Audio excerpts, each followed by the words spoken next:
पिछड़ी जातियों में वो कौन सी जातियां हैं जो 80% जातियों का अधिकार खाती रही? मैंने ये भी सवाल खड़ा किया था, लेकिन प्रश्न आप उस पर नहीं जाइए।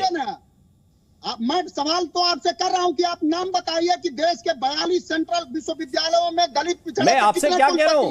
मैं तो यही पूछ रहा हूं कि विमर्श इस पर भी खड़ा होना चाहिए कि जो हमेशा से क्षत्रिय और पूजनीय रहे वो पिछड़े कैसे हो गए और किसने उन्हें पिछड़ा कर दिया और किस आधार पर उनको पिछड़ा मान लिया गया? उस वर्ण व्यवस्था में तो आप सर्वश्रेष्ठ हैं प्रभु। आप बताइए दोस्त मेरे, आप तो मेरे अच्छे मित्र हैं। किसने किया?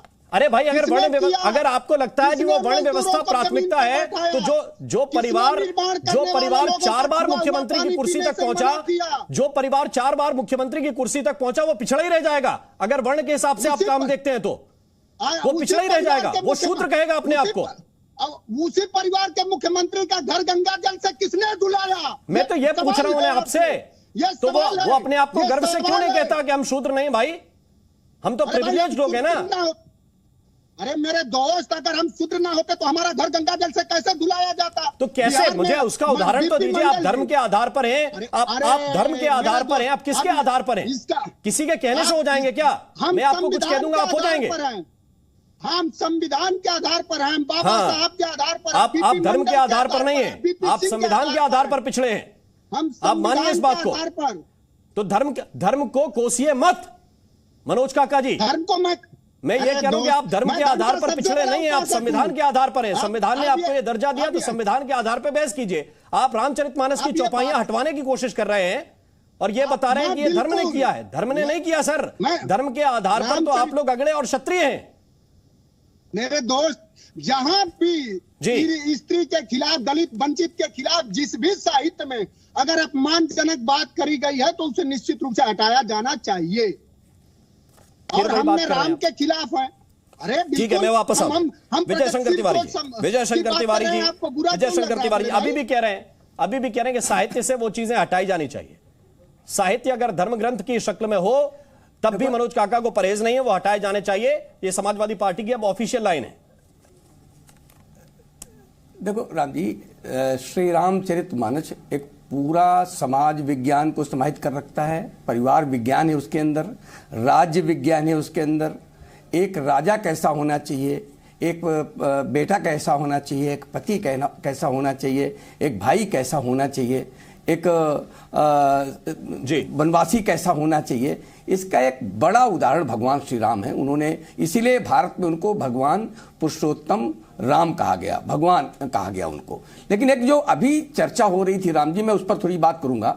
एक समय था इस देश में शक आए, कुषाण आए, हूण आए, अंग्रेज आए, मुगल आए, सबका उद्देश्य था भारत को तोड़ना।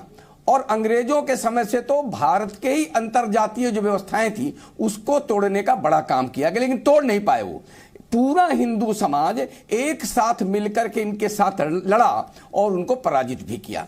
लेकिन स्वतंत्रता के बाद फिर ये जातीय व्यवस्था को उभार करके भारत में बहुत सारे ऐसे राजनेता हैं जो अरबपति हो गए, जिनके नाम का प्रयोग कर अरबपति हो गए, लेकिन जिस समाज के लिए राजनीति करते हैं वो समाज आज गरीब की गरीब बनी हुई है।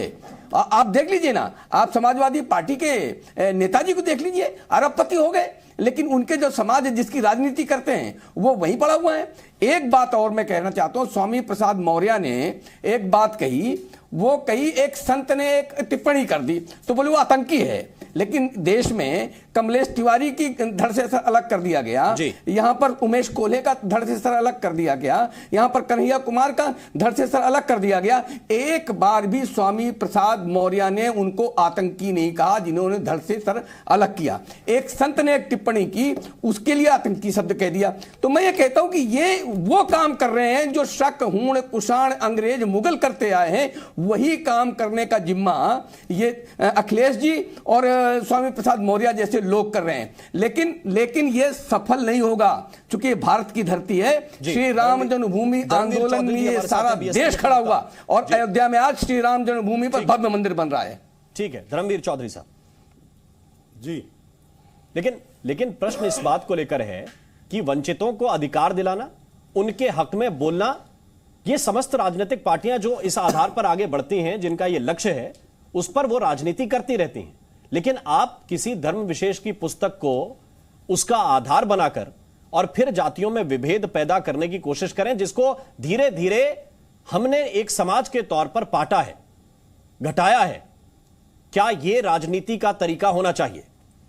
नहीं, राम मोहन जी, बिल्कुल ये तरीका नहीं होना चाहिए और भारत का संविधान इसकी इजाजत नहीं देता है।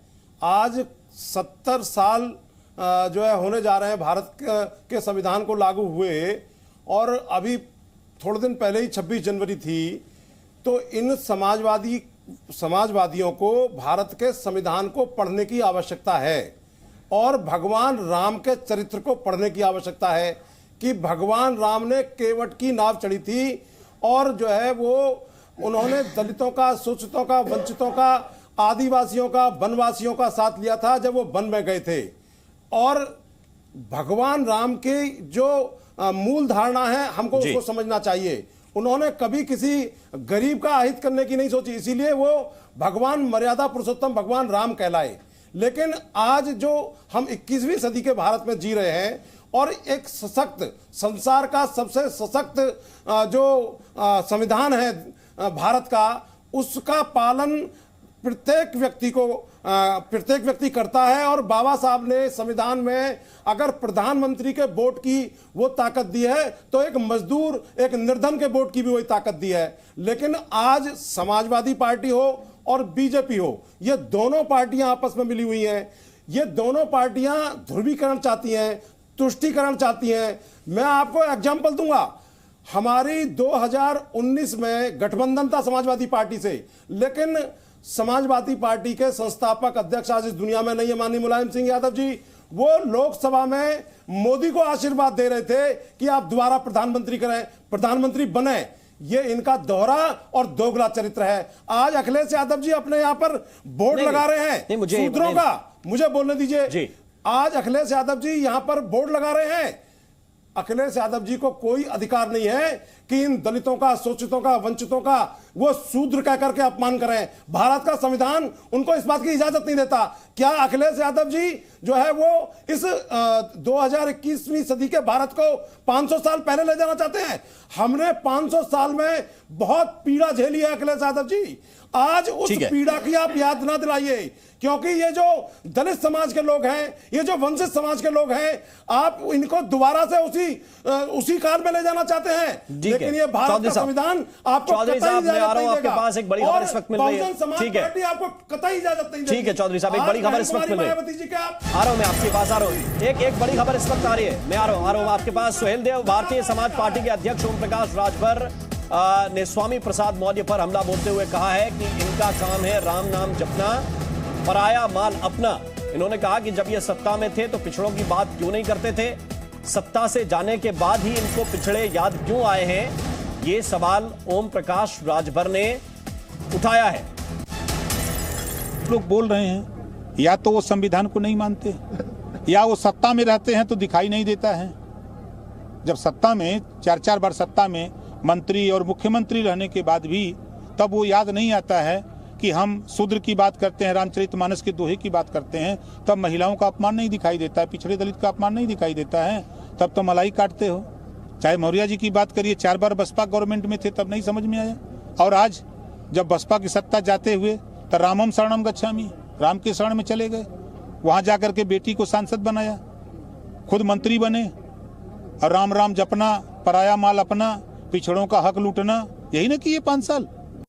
और इस विवाद पर अखिलेश यादव का भी बयान आया है। समाजवादी पार्टी के अध्यक्ष ने कहा है कि रामचरितमानस से शिकायत नहीं है, लेकिन जो गलत है वो गलत है, यह अखिलेश यादव ने कहा है। रामचरितमानस से शिकायत नहीं, जो गलत है वो गलत है। देखिए, जो गलत है वो गलत है। इसीलिए मैंने कहा कि मैं उन परिभाषाओं को अच्छी तरह परिभाषित नहीं कर सकता। मुख्यमंत्री जी हैं, संविधान की उन्होंने शपथ ली है, और दूसरा वो योगी हैं। तो अखिलेश यादव कह रहे हैं कि मैं रामचरितमानस का विरोधी नहीं हूं, उसका विरोध नहीं है, लेकिन जो गलत है वो गलत है। उन्होंने ये भी कहा कि मैं इसे ठीक ढंग से परिभाषित नहीं कर सकता हूं, लेकिन इस बात पर वो हैं कि जो गलत है वो गलत है।